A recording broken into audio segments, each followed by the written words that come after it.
Ahora sí estamos ahí, así que ahora levanten la mano pues las mujeres interesadas esta noche. A ver, levanten la mano las mujeres interesadas.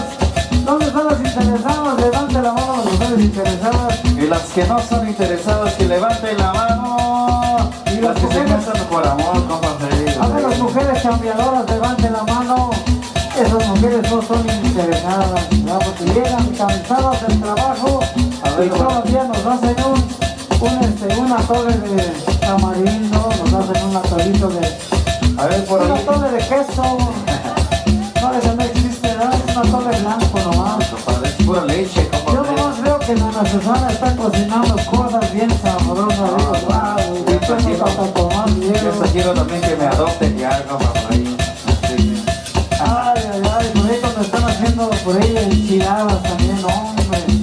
Es el Mauri, ¿no? ¿Cómo se llama eso? De cocina. Ahora pues, vámonos, que soy cera.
Pues compadre Freddy, una rolita más y agarramos un pequeño break por ahí porque por ahí ya llegó la comida, ¿no? Porque ya llegó el lonche.